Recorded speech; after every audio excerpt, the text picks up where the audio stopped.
Hey everyone, this is BlackHawkSC, and welcome back to my channel. Well, PGI's solution to clan laser alphas is finally here, after so much discussion and saltiness. And people have been talking about how to reduce clan alphas for probably a year to a year and a half now, and what we've got from PGI is a sort of a mixture of multiple proposals that we've heard in the past. For example, I've seen the idea to have fixed heat cap per mech as far back as 2014, when clans were first introduced. Clan laser damage reductions were part of both my proposal and others as well. So in this patch, we've got something akin to a fixed heat cap and some laser damage nerfs added in, which by themselves would have done the job of limiting alphas. But we also got a massive buff to DHS dissipation rates. We're talking about a 46% increase to dissipation of the non-engine DHSs and 10% to engine DHSs. One of PGI's motivations to fix clan alphas is to balance them out with IS lasers. But we already know that clan's ability to take more heat sinks than IS is one of the contributing factors to the imbalanced alpha. So while this solution nerfs clan lasers in one way, it buffs them in another way by giving mechs like the Ebon Jaguar a disproportional DPS increase to a comparable IS mech. So overall, did it really solve any problems or make things worse for IS relatively? Well, I'll take a look at my Ebon Jaguar build for example. Here I lose 2.5 points off my alpha, but with full skill nodes I get 1.38 points of extra dissipation per second. It takes roughly 5 seconds to finish off an ERML burn and wait for it to cool down. So compared with before, I'm able to dissipate 7 points more heat, which is enough for another ER medium laser. For me, that's actually a pretty good trade-off, and I'll explain why. If you've been following my channel, you would have heard me emphasize that DPS is just as important as alpha size is in an experienced player solo queue. Because mechs in the solo queue lean toward the heavy side, and between that and the durability skills, there are a lot of armor and structure to chew through each game. When a NASCAR occurs, which is the majority of the solo queue games I play, you must have DPS to hold back a push or to take advantage of stragglers on the tail end of their NASCAR. The times when alpha size is more important than DPS is during games where two teams stand off to poke and trade with each other for most of the match, which isn't all that common in the higher tiers because people get bored and they want to push in. As far as I know, it's more common in the lower tier games because players are new and they're afraid to take action, which leads to prolonged matches where fewer shots are taken. So for my clan laser build at least, these changes are an actual improvement. However, because of better dissipation from clans, I think the best clan laser build still outclasses IS due to better alphas, range, and dissipation. So while PGI managed to limit some of the biggest alphas in the game, IS and clan lasers are still imbalanced. In my opinion, damage nerfs to large class lasers, combined with damage and heat decreases to the ER medium, would have been the most straightforward and simplest way to balance IS and clan lasers. If you're interested in my laser proposals, I'll link that video in the card above. After this match, I'll be demoing the Hellbringer, which is another popular laser vomit mech. By the way, I played these matches right after the patch release, and there's a bug in the patch where LRMs being fired by any mech would cause a huge performance drop for everyone. So you'll see some FPS issues here. The problem has since been fixed. So it's pretty much cleaned up after this point. Incoming missile. New target acquired.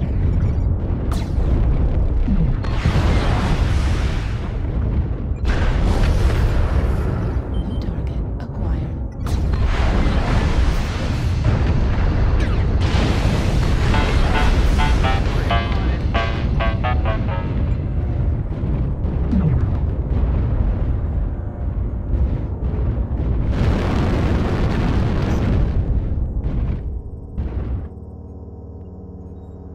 In this match you can see that the DPS is quite good, which is helped by the map selection.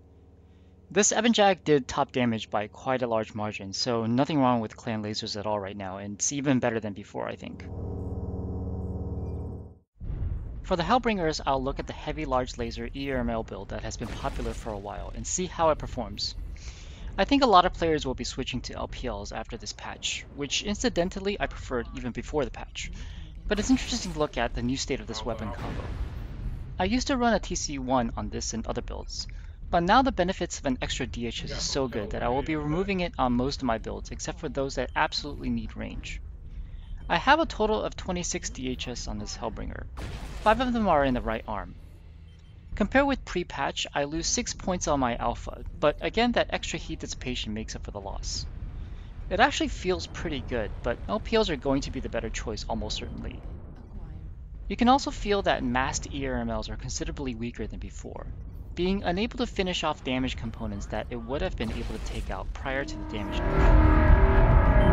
Again, let me point out that this match was played before the hotfix fixed the FPS issue with LRMs.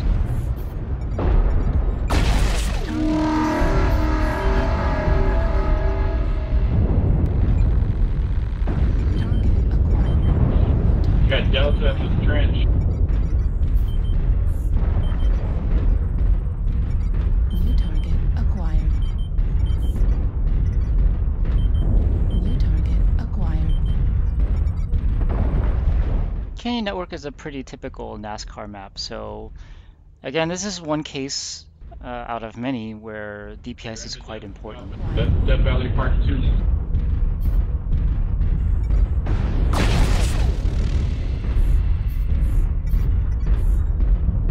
New target acquired.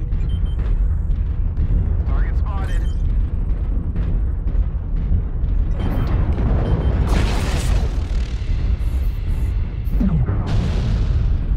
Target spotted. New target acquired.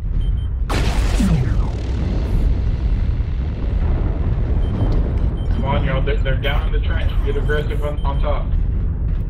You should see that we were pretty much able to cool down in about as much time as the heavy large lasers need to.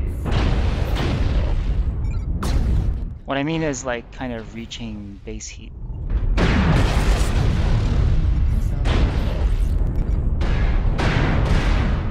Here's that on that awesome, for example, the ER medium lasers aren't able to finish off that damaged side torso. As I mentioned, that's kind of one of the problems with ERMLs right now. Target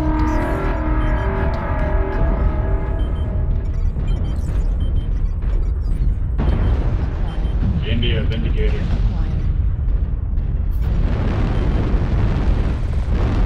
New target.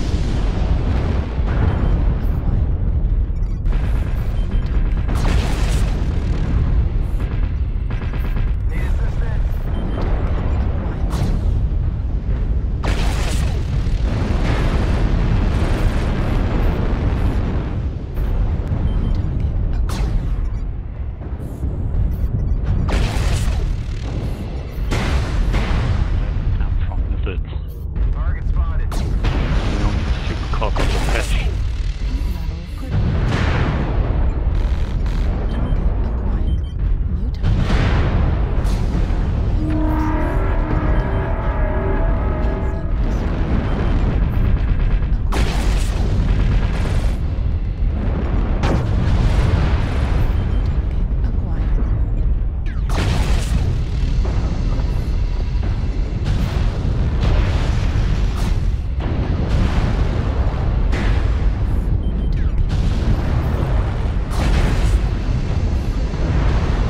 Here again, I think you can feel the damage decrease of both the HR ERMLs and heavy large lasers. Even though that awesome was pretty much CT cored, wasn't able to kill him with a full alpha. Well, you'll see in a minute that the damage output on a proper laser vomit mech isn't bad at all, and I think they're in fact better. I think medium and light clan mechs that aren't able to carry many DHSs and rely on the ER medium laser for damage will suffer. But yeah, it has done very little to the laser vomit champions like the Hellbringer and the Ebon Jaguar. Okay guys, what do you think of the current state of clan lasers? Let me know in the comments below and I'll see you next time.